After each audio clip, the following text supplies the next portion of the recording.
Good morning, student. Also, happy Children Day to all of you. आज भी हम बताने जा रहे हैं चैप्टर नंबर 4 डिटर्मिनेंट, जो मैट्रिक्स से रिलेटेड है। आपको हम मैट्रिक्स बता चुके हैं कि मैट्रिक्स होता क्या है। आप मेरा पीछे का जो लेक्चर होगा उसको ध्यान से देखिएगा, ठीक है। उसके बाद ही आपको डिटर्मिनेंट समझ में आएगा। सबसे पहले डिटर्मिनेंट जो होता है मैट्रिक्स, ध्यान दीजिएगा कि मैट्रिक्स जो हम लोग लिखते थे वो इस फॉर्म में लिखते थे, रेक्टेंगुलर ब्रैकेट के अंदर, ठीक है। अब डिटर्मिनेंट जब होगा और उसको इस दो पैरेलल लाइन के बीच में लिखा जाएगा डिटर्मिनेंट को। और वैसे ही जैसे मैट्रिक्स के एलिमेंट को लिखा जाता था ऐसे रो वाइज और कॉलम वाइज, वैसे भी इसका एलिमेंट को ऐसे ही लिखेंगे, रो वाइज और कॉलम वाइज। और एक बात ध्यान देना आपको कि थोड़ा सा डिफरेंस क्या दोनों में, कि डिटर्मिनेंट जो होता है वो हमेशा एक स्क्वायर मैट्रिक्स होता है। स्क्वायर मैट्रिक्स कहने का मतलब इसमें 2 रो होगा और 2 कॉलम होगा, या फिर 3 रो होगा और 3 कॉलम होगा, या फिर 1 रो होगा और 1 कॉलम होगा, ठीक है। 2x2 का होगा, 1x1 का होगा और 3x3 का होगा। ये 3 पढ़ना हम लोग को, ठीक है।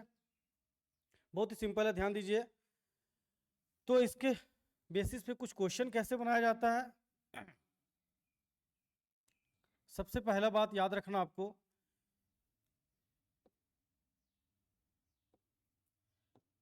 अगर मैट्रिक्स आपका 2x2 ऑर्डर का ऐसे लिखा हुआ 2 4 5 6 सपोज डैट, तो अब इसको डिटर्मिनेंट के फॉर्म में ऐसे लिखिएगा 2 4 5 6, ठीक है।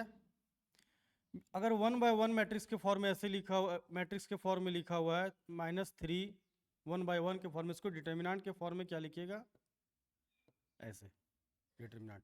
एक बात ध्यान देना है कि इस तरह जो पैरेलल लाइन हम लोग देख रहे हैं इसको कभी भी आप मत पढ़िएगा मॉडुलस, क्लियर। ये मॉडुलस कभी नहीं पढ़ना, ये डिटर्मिनेंट है। हम लोग चैप्टर पढ़ रहे हैं डिटर्मिनेंट, ठीक है। अगर 3x3 मैट्रिक्स ऐसे लिखा हुआ एलिमेंट, ध्यान दीजिए 1 2 3 0 5 6 7 8 9, इसको डिटर्मिनेंट के फॉर्म में आप लिखिएगा 1 2, बस उस एलिमेंट को क्या करना आपको, 2 पैरेलल लाइन के बीच में लिख देना, ठीक है। ये करना आपको, 2 पैरेलल लाइन के बीच में लिख देना। ये हो गया डिटर्मिनेंट का फॉर्मेशन। मैट्रिक्स में ऐसे लिखते थे, डिटर्मिनेंट में ऐसे लिखना है। इसके अलावा किसी टाइप का भी डिटर्मिनेंट हम लोग को नहीं पढ़ना। 2x3 ऑर्डर मीन्स हम लोग को हमेशा स्क्वायर मैट्रिक्स करके ही डिटर्मिनेंट पढ़ना है, ठीक है। अब ध्यान दीजिए हम लोग सॉल्व कैसे करते हैं मैट्रिक्स के प्रॉब्लम को, ठीक है। अगर 1x1 होगा तो, 2x2 होगा तो, 3x3 होगा तो, बहुत ही सिंपल है।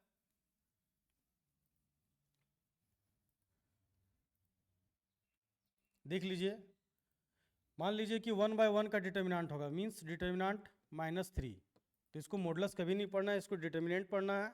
और इसका आंसर -3 ही होगा, फर्स्ट नंबर 1x1 का, ठीक है। 2x2 ऑर्डर का मीन्स मान लीजिए यहाँ 2 लिखा हुआ है, 4 लिखा हुआ है, 6 लिखा हुआ है, 7 लिखा हुआ है। इसका डिटर्मिनेंट हम लोग कैसे फाइंड करेंगे, बहुत ही सिंपल है। आपको पहले क्रॉस मल्टीप्लाई करना है, ऐसे क्रॉस मल्टीप्लाई करना, मीन्स 2 × 7, ठीक है। फिर यहाँ माइनस का साइन देना है।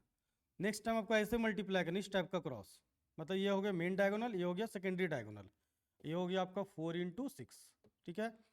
ये हो गया 14 और ये हो गया 24। आप जब इसको सॉल्व कीजिएगा तो आपका आंसर आएगा -10, that is answer 2x2 order, clear.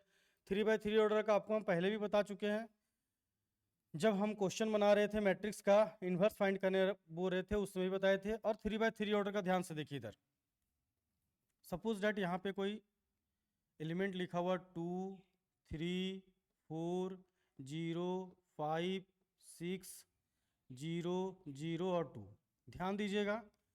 तो इसमें क्या होता है, सबसे पहली बात याद रखना, आप किसी भी रो को एक्सपेंड करके डिटर्मिनेंट फाइंड किए किसी भी कॉलम को, आंसर आपका सेम आएगा। तो हम लोग क्या करते हैं, फर्स्ट रो को एक्सपेंड करते हैं, ठीक है। फर्स्ट रो को मीन्स 2 जब लेंगे तो यहाँ क्या बनेगा डिटर्मिनेंट के फॉर्म में, बताए थे कि फर्स्ट रो और फर्स्ट कॉलम का एलिमेंट डिलीट हो जाएगा, बचेगा क्या आपका 2x2 में, ध्यान से देखिए ये बंद और ये बंद, बचा क्या 5, लिखिए 5 6 0 2। क्लियर। नेक्स्ट टाइम क्या होता है, ये प्लस साइन होता है, ये माइनस साइन होता है। आगे हम बताएंगे जब कोफैक्टर माइनर बताएंगे तो ये -3 हो जाएगा। इसको डिटर्मिनेंट के फॉर्म में क्या लिखे, डिलीट हो गया मीन्स 0 0 6 2। नेक्स्ट टाइम +4 लेंगे, इसमें क्या हो जाएगा 0 0 5 0। क्लियर। बहुत ही सिंपल है, देख लीजिए ध्यान से। अब आपको बस जैसे अभी हम 2/2 ऑर्डर का डिटर्मिनेंट बताए थे वैसा ही करना है यहाँ पे। ये 2 हो गया, थोड़ा ध्यान दीजिएगा। 5 को 2 से मल्टीप्लाई कर, डायरेक्ट बता रहे 10 माइनस फार्मूला में 0 को 6 से 0, ये -3 हो गया। 0 को 2 से करेंगे 0, माइनस फार्मूला में 0 को 6 से 0, ये +4 हो गया। 0 को 0 से मल्टीप्लाई करें 0, माइनस फार्मूला में 0 को 5 से, फिर ये क्या हो गया 0। तो यहाँ पे देख रहे हैं कि ये 2 हो गया, ब्रैकेट के अंदर आपका 10 आया माइनस करके, और ये भी पूरा कंप्लीट 0 हो गया, और ये भी कंप्लीट पूरा 0 हो गया। ठीक है, तो आपके पास आया क्या आंसर, 2 × 10 मीन्स 20। ये 3/3 ऑर्डर का डिटर्मिनेंट हो गया। आपको ये मेन चीज़ है डिटर्मिनेंट के अंदर जो है, डिटर्मिनेंट कैसे फाइंड कर जाता है 1/1 ऑर्डर का, 2/2 ऑर्डर का, 3/3 ऑर्डर का, ये आपको पता चल गया। अब क्या करना है, इसके बेसिस पे हम लोग कुछ क्वेश्चन पढ़ेंगे। अब क्वेश्चन को अब ध्यान दीजिए, एकदम बहुत ही सिंपल है। अब बहुत ही सिंपल चैप्टर है एकदम। एक बात ध्यान रखिएगा, आप वीडियो को शेयर कीजिए, लाइक कीजिए और सब्सक्राइब कीजिए। ठीक है, देखिए ध्यान से।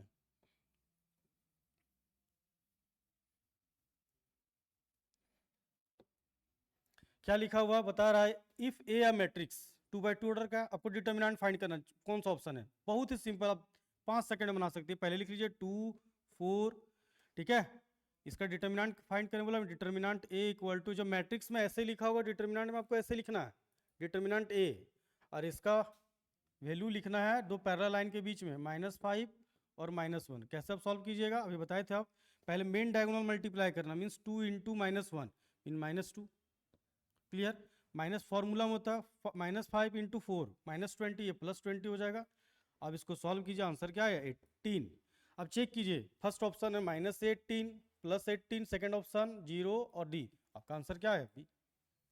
क्लियर। नेक्स्ट ध्यान दीजिए, बोलता है if determinant this form is then x equal to. ठीक है, थोड़ा सा ये आपको वैल्यू फाइंड करने बोल रहा है, x इक्वल टू होगा क्या, थोड़ा सा गलती लिखा है। अब ध्यान दीजिएगा, यहाँ पे इसको लिखना चाहे था कि ये 0 होगा, तब क्या होगा x का वैल्यू। ठीक है, यहाँ क्वेश्चन थोड़ा सा गलती लिखा हुआ है, डिटर्मिनेंट फॉर्म में लिखा हुआ है, देन बोलता है x इज इक्वल टू, मतलब x का वैल्यू क्या होगा। तो x का वैल्यू निकालने के लिए आपको क्या चाहिए, इक्वल टू इक्वेशन बनना होना चाहिए। तो इक्वेशन दिया ना, इक्वल टू 0 होगा। अब क्या कीजिएगा, इसको डिटर्मिनेंट के फॉर्म में लिखिएगा x 2 18 और फिर x इक्वल टू 0 लेके चलिए, मल्टीप्लाई कीजिए, एक्स स्क्वायर से एक्स स्क्वायर -13, 18 2 जा 36 इक्वल टू 0। अब क्या करना है आपको, x square equal to 36 opposite side जाएगा, तो क्या होगा 36 प्लस में। अब जब x का वैल्यू आप निकालिएगा तो √36 लगाइएगा, और ये वैल्यू जब निकलेगा, डिटर्मिनेंट पढ़ रहे तो ये साइन दोनों हो सकता है, प्लस में भी माइनस में भी, इसलिए इसको हम लोग पॉजिटिव और नेगेटिव साइन लगाएंगे। यहाँ क्या होगा 6, मीन्स आपका x का वैल्यू क्या फाइंड हुआ 6 + -6। तो आप देख लीजिए, यहाँ पे सिर्फ 6 है, यहाँ -6 है, यहाँ पे +-6 है, 0 है, तो option number B. Clear. Next ध्यान दीजिए, बहुत ही सिंपल है, क्वेश्चन नंबर 3।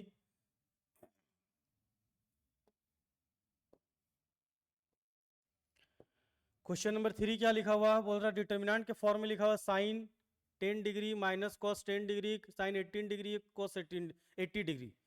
आपको क्या करना है, इसका वैल्यू फाइंड करना, कौन सा वैल्यू होगा। तो इसको जस्ट यहीं पे सॉल्व करते हैं हम लोग। साइन 10 को 80 से मल्टीप्लाई करेंगे। ठीक है, तो क्या होगा sine 10 degree into cos 80 degree, formula में माइनस, नेक्स्ट क्रॉस मल्टीप्लाई करेंगे, माइनस माइनस प्लस हो जाएगा, और ये क्या हो जाएगा फिर से cos 10 degree into sine 80 degree. आप क्लास 11 का फॉर्मूला थोड़ा ध्यान दीजिए, ये क्या पढ़ते थे हम लोग, साइन ए इंटू कॉस बी, फिर cos A into sine B, ये फॉर्मूला हम लोग पढ़ रहे हैं। एक इसका फॉर्मूला साइन प्लस है तो sine A plus B, means sine A plus B means 10 degree plus 80 degree, और 10 degree plus 80 degree means 90 degree, और साइन 90 डिग्री का वैल्यू आप क्लास 10 से पढ़ते आ रहे हैं, इसका वैल्यू क्या होता है 1। अब देख लीजिए ऑप्शन में, ऑप्शन ए आपको मिल गया 1, सही हो गया। नेक्स्ट आपसे बोला गया है, नेक्स्ट क्वेश्चन ध्यान दीजिए, बोलता है if A is a square matrix, ठीक है। आपको बताए थे कि ए का जो ए अगर मैट्रिक्स है उसका ट्रांसपोज को हम लोग ए का पावर डैश देते हैं, दैट इज कॉल्ड ट्रांसपोज, या कहीं कहीं बुक में ये भी होता है ए का पावर टी लिखा होता है, ठीक है।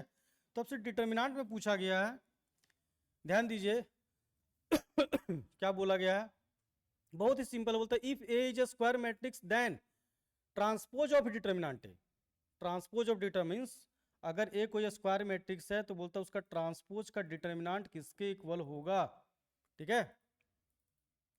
तो ट्रांसपोज का डिटर्मिनेंट किसके इक्वल होगा। अब यहाँ पे देखिए ध्यान से, ट्रांसपोज ऑफ डिटर्मिनेंट भी पूछ दिया है, तो कुछ तो यहाँ पे गलती दिया हुआ है, एक मिनट चेक कर लेते हैं।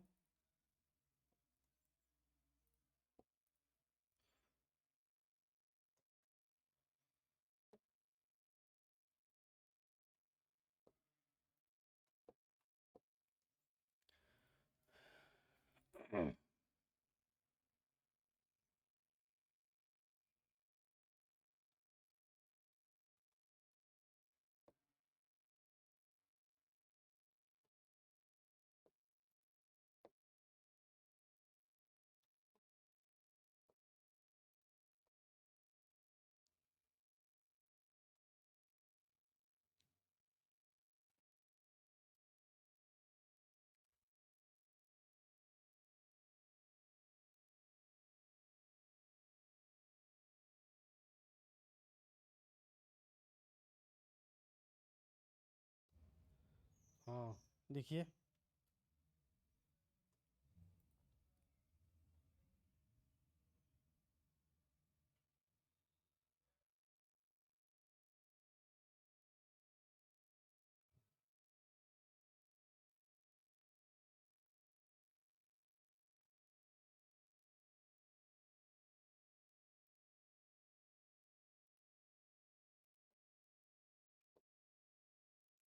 यहाँ पे आपसे पूछा गया है if A is a square matrix transpose of determinant है, ठीक है। तो कोई भी एक स्क्वायर मैट्रिक्स है, मान लीजिए आपको समझा दे रहे हैं ये 2 है, 3 लिखा हुआ, 4 लिखा हुआ, सपोज दैट, और ये 1 लिखा हुआ, इसका आप डिटर्मिनेंट फाइंड कर लीजिए। एक एक्सप्लेनेशन बता दे रहे हैं जो आपको बहुत ही ईजी रहेगा। ये हो गया 2 माइनस 2l, मीन्स आंसर आपका क्या है -10। सपोज दैट इसको आप ट्रांसपोज पहले कर लीजिए, तो ट्रांसपोज कीजिए क्या होगा, ये 2 होगा, ये 3 होगा, ठीक है, ये 4 होगा और ये 1 होगा। तो आप सॉल्व कीजिएगा तो क्या आएगा, अगर इसको ट्रांसपोज, अगर ये ए डिटर्मिनेंट है और ये ट्रांसपोज करके डिटर्मिनेंट करें, ठीक है, ट्रांसपोज करके डिटर्मिनेंट, तो आप देख सकते हैं ये डिटर्मिनेंट बोलिए या फिर ये ट्रांसपोज डिटर्मिनेंट बोलिए, तो किसके इक्वल आएगा। तो आपसे पूछा गया डिटर्मिनेंट ए का ट्रांसपोज किसके इक्वल होगा, डिटर्मिनेंट ए की इक्वल, ठीक है। नेक्स्ट नेक्स्ट ध्यान दीजिए, आपसे बोला गया let A be a square matrix 3/3 order, determinant A equal to 2, clear. अब आपसे बोला गया है 2, डिटर्मिनेंट निकालिए। बहुत ही इंपॉर्टेंट क्वेश्चन है, बहुत ही इंपॉर्टेंट ऑब्जेक्टिव के लिए ध्यान दीजिएगा कि जब भी कोई भी इस तरह से बोला जाएगा डिटर्मिनेंट ऑफ 2a फाइंड करना है, अब ध्यान दीजिएगा कि यहाँ मैट्रिक्स कितना बाय कितना ऑर्डर का, ये ध्यान देना आपको। इसका एक प्रॉपर्टीज होता है कि ये 2 जैसे बाहर होगा इसका फॉर्मूला हो जाएगा 2 का पावर 3 और डिटर्मिनेंट ए।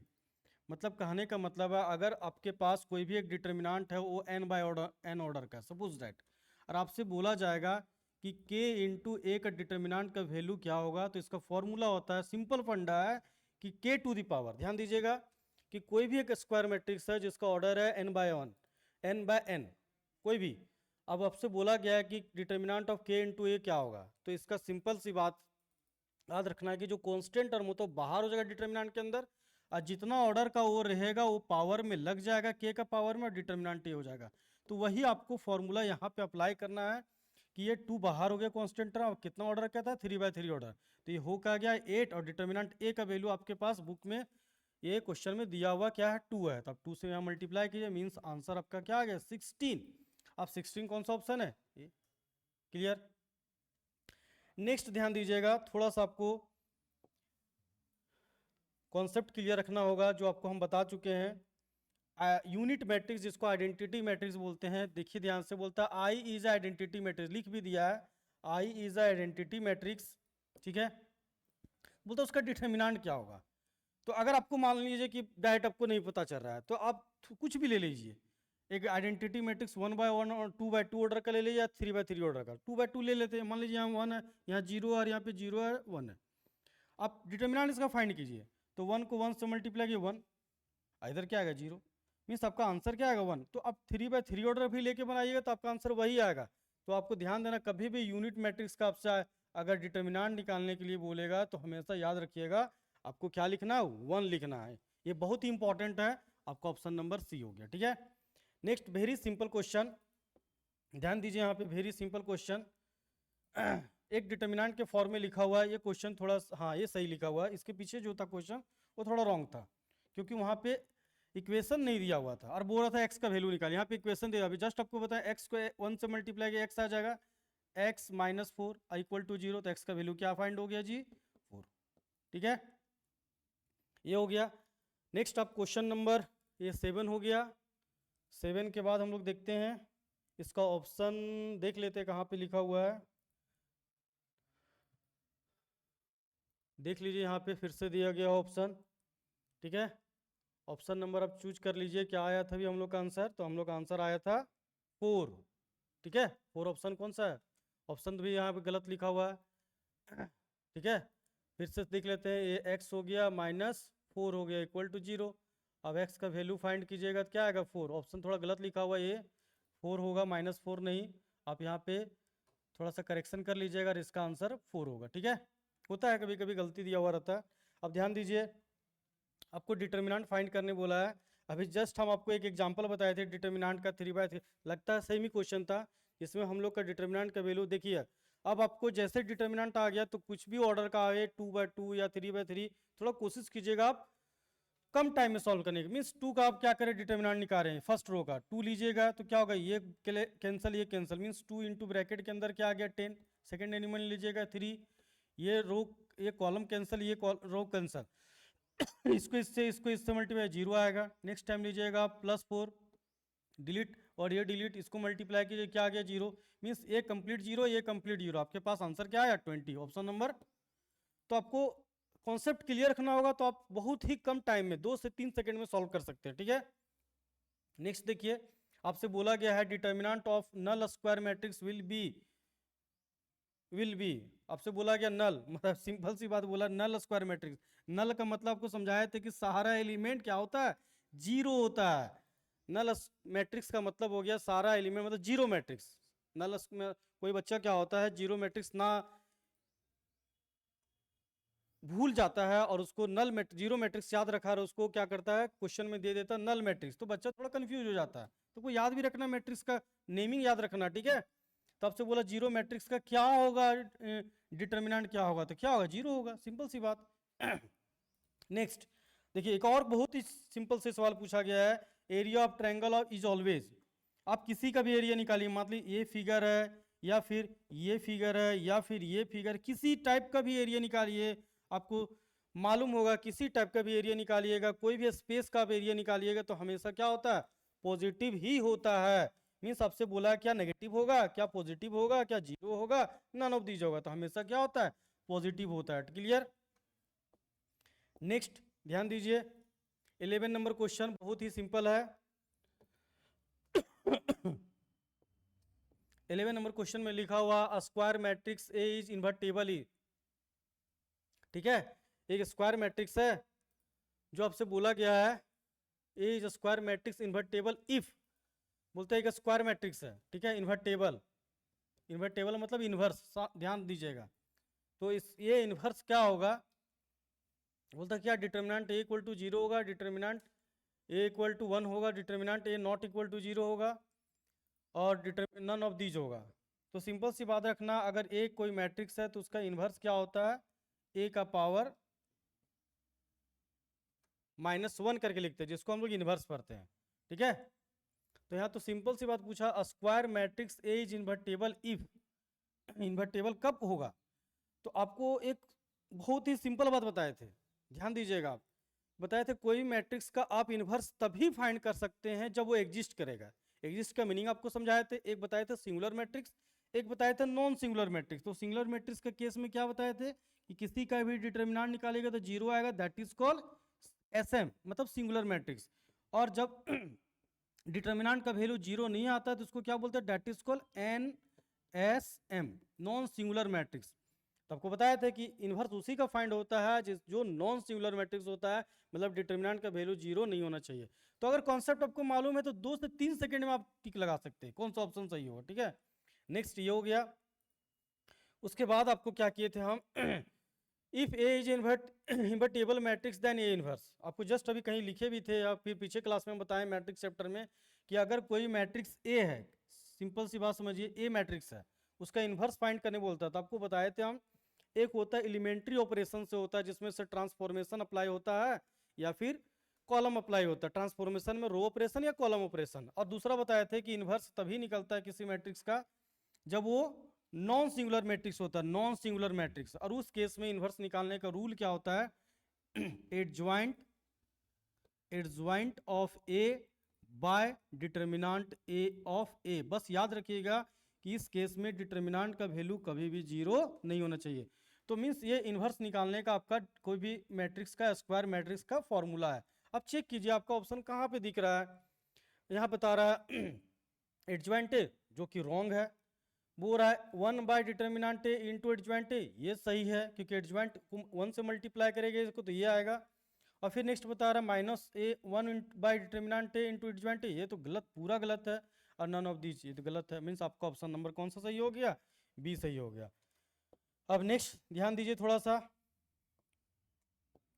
नेक्स्ट क्वेश्चन आपसे लिखा हुआ है डिटर्मिनेंट फाइंड करो, 30 नंबर क्वेश्चन, ठीक है। ध्यान दीजिएगा बच्चों, 13 नंबर क्वेश्चन। अब सिंपल सी सवाल है, क्या बोल रहा है डिटर्मिनेंट निकालें, आप खुद से निकाल सकते हैं। हम बताए थे कि जब आपको समझ में आ गया तो आपको उतना जरूरत नहीं है कैलकुलेशन करना, बस आप कोई भी एक रो का डिटर्मिनेंट फाइंड कर लीजिए, ठीक है। कोई भी एक रो या कॉलम सेम आएगा, मीन्स 2 आप एलिमेंट लिए, सपोज डेट आप 2 लिए, ठीक है, क्या लिए 2, तो 2 का अलोंग सारा कॉलम और एलिमेंट डिलीट हो गया, बचा आपके पास ये 3 4 3 8 जा 24 माइनस 0। सेकेंड एलिमेंट तो आपके पास 0 है, ये भी 0 हो जाएगा कंप्लीट। नेक्स्ट वाला भी 0 हो जाएगा, आपके पास आंसर क्या आया 48, मीन्स 5 सेकेंड लगा होगा आपको बनाने में, ये क्या हो गया सी 48। क्लियर। नेक्स्ट नेक्स्ट क्वेश्चन 13 हो गया। अब आप खुद से सॉल्व कीजिएगा, आपको हम सारा फंडा बता दिए डिटर्मिनेंट में सिंपल क्या होता है। तो ध्यान दीजिए यहाँ पे डिटर्मिनेंट से फिर से आपसे क्वेश्चन पूछा गया है वो रहा है इसका डिटर्मिनेंट फाइंड करना, अब बना लीजिएगा।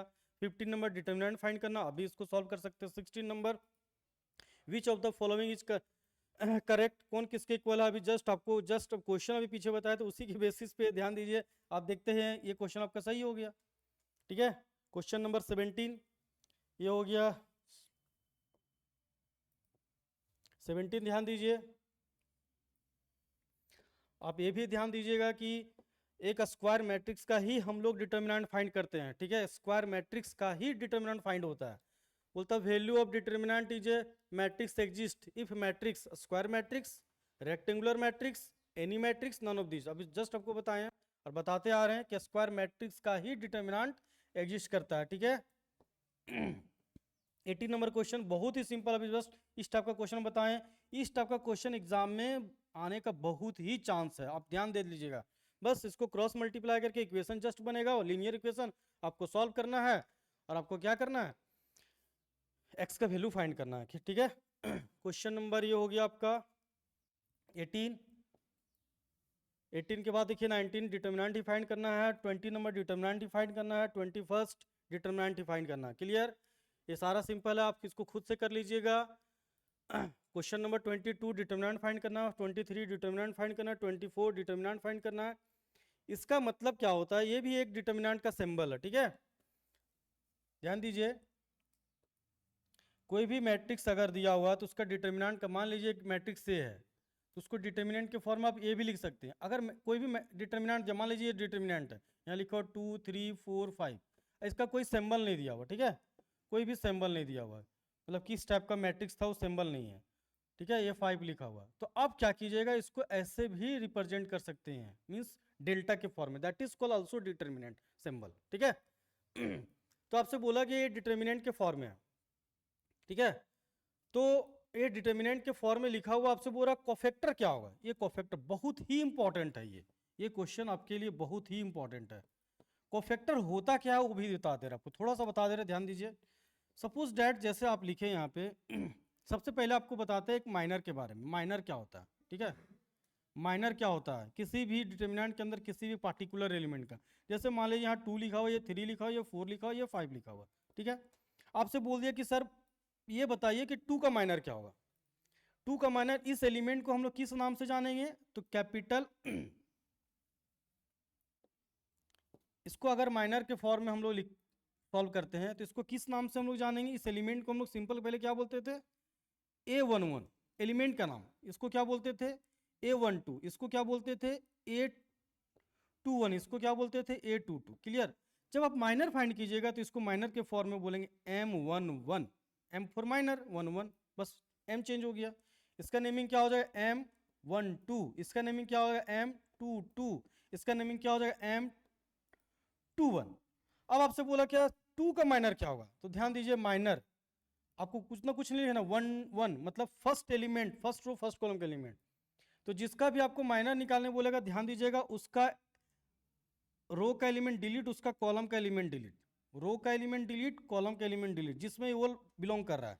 आपके पास बचा क्या, 5, मीन्स आपका आंसर हो गया 5। क्लियर। मान लीजिए सपोज जब आपको 5 का निकालने बोला, मीन्स इसका एलिमेंट का नाम क्या बोलेगा माइनर में, 2 2, ठीक है।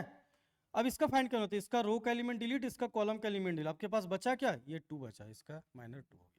क्लियर। ये आपका माइनर हो गया। सपोज डेट आपको कोफैक्टर के बारे में बोल दिया, यही एलिमेंट लिखा हुआ आपके पास, 2 लिखा हुआ, 3 लिखा हुआ, 4 लिखा हुआ और 5 लिखा हुआ। आपसे क्या बोल दिया, कोफैक्टर निकालने के लिए।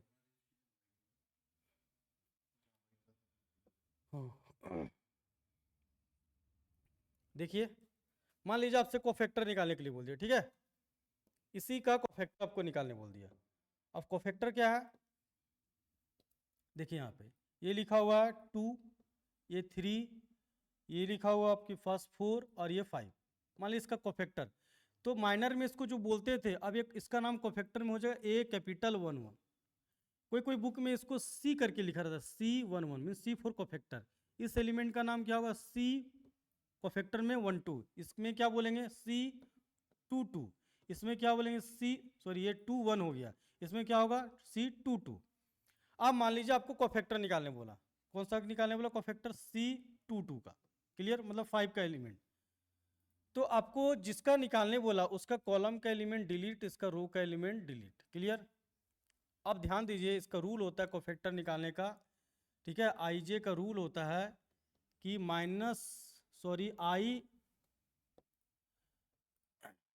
ये हो गया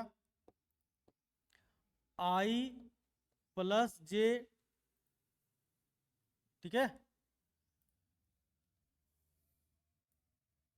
और यहां पे एक मिनट, इसका रूल होता है कि यहां पे आपको क्या करना है, -1 का पावर में I plus J into MIJ होता है। कहने का मेरा मतलब है, मान लीजिए आपसे निकालने बोल दिया C22, इसका साइन हमको पता करना, थोड़ा सा सीखिए तुरंत मालूम चल जाएगा। तो आप C22 का निकालना आपको साइन, तो C22 मतलब I का वैल्यू 2, J का वैल्यू 2, मीन्स अब क्या कीजिएगा, -1 का पावर 2 + 2। क्लियर। और MIJ मतलब M22। अब इसका साइन देखिए, -1 to the power 4 means positive, M22 means आप किसका माइनस निकाल रहे, 2 2 का, डिलीट डिलीट, आपके पास आंसर क्या है, 2। मीन्स आपको पता करना ये साइन क्या होगा। कोफैक्टर में साइन होता है, माइनस में साइन नहीं होता है। कोफैक्टर का जब बात करेंगे तो वहां पे साइन लगेगा और माइनर में कोई साइन नहीं होता है। जैसे कहने का मतलब है, मान लीजिए आपसे बोला गया C23 का निकालें, सपोज दैट 2 3 एलिमेंट का साइन निकालना है, तो आप क्या कीजिएगा, -1 to the power I plus J means 5, इसका साइन क्या हो जाएगा, माइनस। मीन्स आपसे बोल दिया कि C13 का निकालना cofactor, means -1 to the power 4, 1 + 3 4, इसका साइन क्या होगा, पॉजिटिव। तो इसी के बेसिस पे बस यही डिफरेंस होता है क्या, कोफैक्टर में और माइनर में। ये आपको समझ में आ गया। आप देखिए ध्यान से, अगर ये आपको समझ में आ गया है तो आप 2 सेकेंड में आप इसको सॉल्व कर सकते हैं, ठीक है। मीन्स आपको 5 का निकाला कोफैक्टर मतलब C22, तो C22 मतलब -1 का पावर 2 + 2 मतलब ये साइन क्या होगा, पॉजिटिव। पॉजिटिव जैसे हो गया, ये डिलीट, आपका आंसर क्या है 2। मान लीजिए आपको C1 का 1 2 का फाइंड करना, 1 2 का मतलब ये 1 रो फर्स्ट सेकंड कॉलम, तो आपका साइन क्या होगा, -1 ⁻³ मतलब नेगेटिव, और ये एलिमेंट डिलीट, ये ऐसे डिलीट है, ऐसे डिलीट, मीन्स आंसर क्या है 4। मान लीजिए C11 का फाइंड करना है, तो 1 1 मतलब 1 + 1 2 मतलब -1 का पावर 2 मीन्स पॉजिटिव, और ये एलिमेंट डिलीट और ये एलिमेंट डिलीट मतलब 2 का कॉलम और रो डिलीट, मतलब आंसर क्या है 5। और सिंपल सी बात रखना, अगर 2/2 ऑर्डर का कोई भी डिटर्मिनेंट है, मान लीजिए कि ऐसे लिखा हुआ है यहाँ पे, मान लीजिए ये लिखा हुआ 2 3 4 5 4 ऐसे लिखा हुआ, ठीक है। अब आपसे क्या निकालने बोल दिया, कोफैक्टर निकालने बोल दिया, इसका कोफैक्टर निकालना, कोफैक्टर, ठीक है। तो आपको करना क्या है, जैसे भी बताया, हम 2 का निकालना है, ठीक है। तो 2 का क्या हो जाएगा, यहाँ 5 आ जाएगा। मान लीजिए आपको 5 का निकालना, तो 5 का क्या हो जाएगा 2 हो जाएगा। मान लीजिए आपको 3 का निकालना, तो 3 का क्या हो जाएगा, बस क्रॉस चेन 4 हो जाएगा। मान लीजिए आपको 4 का निकालना, ये क्या होगा 3। उसके बाद आपको क्या करना है, मीन्स आपको क्रॉस चेंज कर देना कोफैक्टर में, किसी का भी निकालने बोलेगा तो क्रॉस चेंज कर कोफैक्टर में। उसके बाद आपको क्या करना, साइन बदल देना। साइन किस में बदल लेंगे तो जब नंबर सेम सेम नीचे होगा, ठीक है, जिस एलिमेंट में same first row first column, तो उसमें नहीं, आपको अपोजिट कॉलम साइन बदल देना। ये मतलब ये माइनस हो जाएगा और ये माइनस हो जाएगा। ये आपका कोफैक्टर निकालने का कंप्लीट सिंपल है, ठीक है। तो आपसे यहाँ पे कोफैक्टर और माइनर का हम कॉन्सेप्ट आपको बता चुके हैं, आप ध्यान दीजिएगा। अब इसके बेसिस पे यही क्वेश्चन दिया हुआ, ठीक है। जैसे यहाँ पे आपसे क्या बोला गया है, देखिए, बोलते ये डिटर्मिनेंट के फॉर्म में लिखा हुआ, आपसे बोला गया है कोफैक्टर ऑफ 5, तो यहाँ पे ढूंढिए आप 5 कहाँ लिखा हुआ, ये 5 लिखा हुआ। अब इसको ध्यान दीजिए, इस एलिमेंट का नाम क्या होगा, थर्ड रो तो थर्ड रो मतलब A3, कौन सा कॉलम, सेकंड कॉलम, मतलब A32। कोफैक्टर में इसका नेमिंग क्या लिखेंगे जी, अभी जस्ट बताए थे 32 C32। और जैसे कोफैक्टर में इसका नेमिंग लिख लिया, इसका साइन क्या होगा, साइन पता कर लीजिए। नंबर क्या है, प्लस करने पर ऑड मीन्स नेगेटिव। अब ध्यान दीजिए 3/3 ऑर्डर का, तो ये डिलीट हो जाएगा और ये आपका डिलीट हो जाएगा, रो डिलीट कॉलम डिलीट। आपके पास बचा क्या 1 2 4 2, डिटर्मिनेंट के फॉर्म लिखे, क्योंकि 3/3 ऑर्डर का है, ठीक है। क्या आया है, ये डिलीट मीन्स 1 4 2 2। क्या कीजिएगा सॉल्व, माइनस ये हो गया 2, ये हो गया -8, अंदर सॉल्व कीजिए, माइनस अंदर हो गया -6, मीन्स आपका आंसर क्या आया 6 आया। अब ध्यान दीजिए यहाँ पे ऑप्शन कौन सा दिख रहा है, ये नंबर, सिंपल हो गया। आपको माइनर का भी अभी हम बात बता चुके हैं, माइनर भी देख लीजिए बहुत ही सिंपल है, बस आपको थोड़ा सा कॉन्सेप्ट पर ध्यान देना है, ठीक है। आपसे यहाँ बोला गया minor of A21, minor of A21, minor में क्या लिखेंगे जी, M21 equal to, means second row first column, means कौन सा element, second row first column, ये 2 का। आपको बताया था जिसका माइनर निकालने बोलता है उसका रो का एलिमेंट डिलीट, उसका कॉलम का एलिमेंट डिलीट, बचा क्या 6, means 6 answer, means option number C. फिर से आपको बोला है माइनर 1 1, माइनर 1 1 मतलब किसका, 3 का निकालने बोला है, तो 3 का M11 बोला है, क्लियर। ध्यान दीजिएगा, तो ये 3/3 ऑर्डर का है, ये 2/2 ऑर्डर का था, इसलिए इसका डिटर्मिनेंट 1 स्टेप में फाइंड हो गया। ये 3/3 ऑर्डर का है, देखिएगा ध्यान से, ठीक है। तो इस केस में क्या होगा, जिसका बोला उसका कॉलम डिलीट, उसका रो डिलीट। आपके पास डिटर्मिनेंट के फॉर्म में 2/2 बचा, जब 3/3 ऑर्डर का माइनर कोफैक्टर निकालने बोल रहा है किसी एलिमेंट का, तो कन्वर्ट करना पड़ेगा पहले उसको 2/2 डिटर्मिनेंट में, ठीक है। तो आपके पास बचा क्या, ये 0, ये 1, ये 1, ये 1, क्लियर। अब क्या हो गया, इसको क्रॉस करेंगे तो ये 0 -1 मीन्स आंसर क्या है -1, ऑप्शन चेक कर लीजिए, -1 डी ऑप्शन सही, ठीक है। अब ध्यान दीजिए, अब आपको एडजॉइंट भी फाइंड करने बोला है। अगर आप कोफैक्टर और माइनर सीख गए तो एडजॉइंट अब ध्यान दीजिए, एकदम बहुत ही सिंपल एक रूल बताएंगे, मतलब 1 स्टेप में सॉल्व करने के लिए। अब काफ़ी हम एक लॉन्ग स्टेप बता दे रहे हैं, या फिर ध्यान दीजिए सिंपल स्टेप ही बता दे रहे हैं। एडजॉइंट आपको फाइंड करने बोल रहा, ठीक है। एडजॉइंट, एडजॉइंट ए फाइंड करने बोल रहा इसका, क्लियर। सबसे पहले क्या करना है, एडजॉइंट क्या होता है, बोलता है एडजॉइंट जो होता है, एडजॉइंट का रूल होता है, एडजॉइंट किसी भी मैट्रिक्स का, स्क्वायर मैट्रिक्स का एडजॉइंट निकालने के लिए क्या होता है, पहले क्या करना है, उसका कोफैक्टर निकाल लेना, ठीक है। मतलब जो भी एलिमेंट होगा 2/2 ऑर्डर का, मतलब C11 कोफैक्टर निकालिए, C12 कोफैक्टर निकाल लीजिए,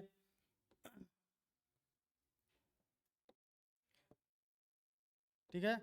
C12 को फैक्टर निकालिए, C22 को फैक्टर निकालिए,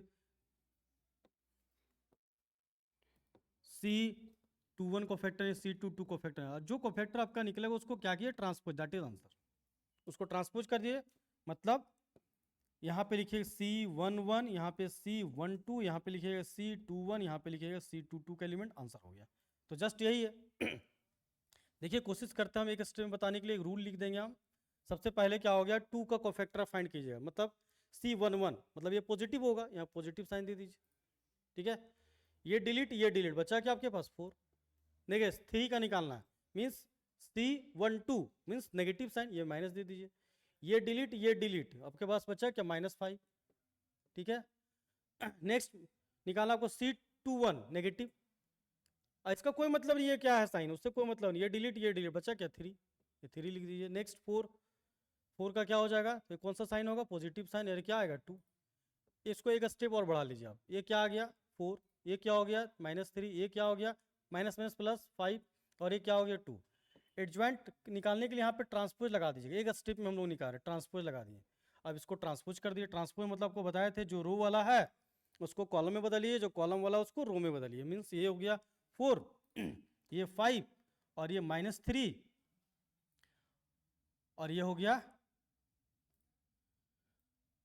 4 -3, और ये हो गया आपका 2, ठीक है। मीन्स ऐसे जो था उसको ऐसे लिख दिए, जो ऐसे था उसको ऐसे लिख दिए। क्लियर, ये आपका आंसर हो गया। अब शॉर्टकट बता रहे एकदम शॉर्टकट, ध्यान दीजिएगा। अगर किसी भी का एडजॉइंट निकालना, थोड़ा सा आपको समझा दे उसके बाद बताएंगे। किसी का भी आपको एडजॉइंट निकालना 2/2 ऑर्डर का, बस ओनली फॉर 2/2 ऑर्डर। अब ध्यान दीजिए, इसका आंसर, इसमें क्या था क्वेश्चन 2 4, अब देखिए 2 4 क्रॉस चेंज हो गया। इसमें क्या था 3 -5, ठीक है, 3 -5, 3 और -5। इसमें क्या हुआ, 3 का 3 ही प्लेस पे है और 5 का 5 ही प्लेस पे है, अपना ही प्लेस पे है। आपको एक बात समझ में आया होगा कि ये क्रॉस चेंज हो गया, मेन डायगोनल का एलिमेंट क्रॉस चेंज, ठीक है। और जो सेकेंडरी डायगोनल का एलिमेंट है वो सेम रहा, बट उसका साइन चेंज हो गया। अगर पहले से पॉजिटिव था तो वो नेगेटिव हो गया, और जो नेगेटिव था वो पॉजिटिव हो गया। मीन्स आपको क्या ध्यान देना, मान लीजिए यहाँ पे कोई भी एलिमेंट लिखा हुआ है A11, यहाँ पे 2/2 रखा A12, ठीक है, A12, A21, A22। क्लियर, आपको इस वाले डायगोनल में ध्यान देना है क्रॉस चेंज एलिमेंट, ठीक है, क्रॉस चेंज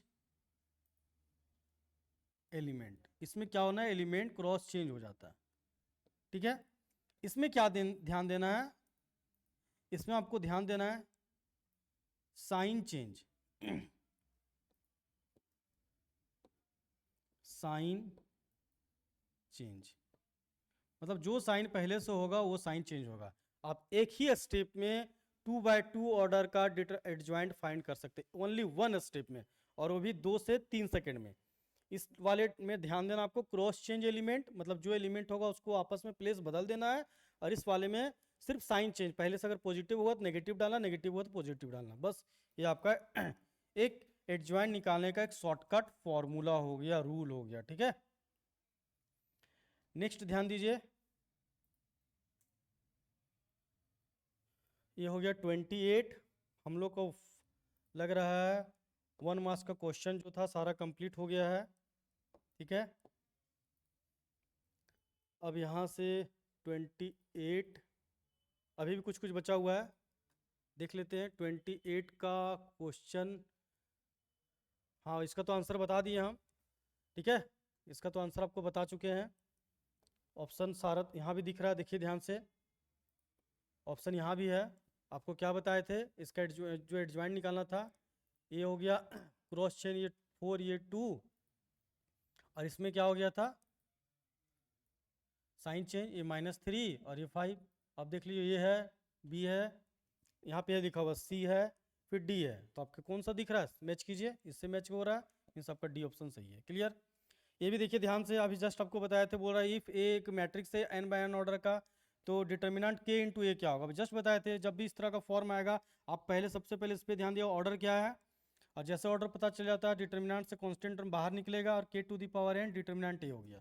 क्लियर, मीन्स आपका ये आंसर आया।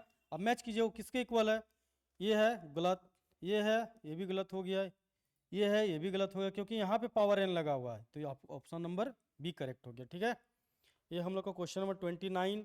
अब हम लोग जस्ट करीब जा रहे हैं 30 के अंदर। ठीक है, क्वेश्चन नंबर 30 नंबर ध्यान दीजिए, बहुत ही सिंपल है। 30 नंबर क्वेश्चन में लिखा हुआ है कि determinant of diagonal matrix this. ठीक है, डायगोनल मैट्रिक्स का डिटर्मिनेंट क्या होगा। डायगोनल मैट्रिक्स को शॉर्ट में लिखा हुआ, आपको हम पहले बता चुके थे, कोई भी डायगोनल मैट्रिक्स में सारा एलिमेंट जीरो होता है, 3x3 ऑर्डर का, क्योंकि यहाँ पे ये डायगोनल का मतलब यहाँ पे 5 लिखा हुआ है, यहाँ पे 6 लिखा हुआ और यहाँ पे 7 लिखा हुआ। ठीक है, बाकी सारा एलिमेंट जीरो, ये जीरो, ये जीरो, फिर यहाँ भी जीरो, फिर यहाँ भी जीरो और फिर यहाँ भी जीरो। इसका आपको क्या फाइंड करने बोला, ध्यान दीजिए, इसका डिटर्मिनेंट फाइंड करने बोला डायगोनल मैट्रिक्स का, कौन सा होगा। तो आपको अगर मान लीजिए अभी नहीं आ रहा सपोज डैट, तो आप इसको वन स्टेप में पहले सॉल्व कर लीजिए। ठीक है, क्या होगा, फर्स्ट कोई भी एक्सपेंड कीजिए, कोई भी रो को, आपको अभी बताए थे, बस ये 5 ले लिए, ये डिलीट 6 7 जा 42, बाकी जीरो, बाकी अगला एलिमेंट भी क्या होगा, जीरो, ये माइनस है यहाँ पे, एक मिनट लिख देते हैं, ये माइनस जीरो हो गया, बाकी अगला स्टेप भी जीरो, जीरो, मीन्स आपके पास 5 × 42 बचा। ठीक है, 4 2 जा 5 2 जा 10 20 21। अब देख लीजिए, तो आपका आंसर क्या आ गया, मीन्स 210।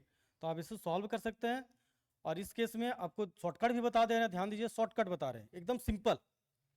मान लीजिए ये लिखा हुआ डायगोनल मैट्रिक्स का एलिमेंट है, मतलब ये जो 5 है यहाँ पे होगा, ये जो 6 है ये 2 2 होगा, ये जो 7 है ये 3 3 होगा। आपको क्या करना है, फर्स्ट एलिमेंट लेना है, ये 5 जो डायगोनल में फर्स्ट, और बाकी क्या करना है, ये दोनों को मल्टीप्लाई कर देना है 6 × 7। ठीक है, बहुत ही सिंपल है। तो 5 × 42 करिएगा और आपका आंसर 210 आएगा। आपको इतना लिखने की जरूरत नहीं है, हम आपको ये पूरा एक्सप्लेन करके बता दिए। आपको क्या करना, शॉर्टकट बनाना है, फर्स्ट एलिमेंट लीजिएगा 5 और सेकंड ये दोनों एलिमेंट में से उसको मल्टीप्लाई करके तीनों इस आपस में मल्टीप्लाई कर दीजिए। ठीक है, थैंक यू स्टूडेंट। फिर सब आपको बताने चाह रहे हैं कि मेरे चैनल को लाइक कीजिए, सब्सक्राइब कीजिए और शेयर करना मत भूलिएगा। Thank you.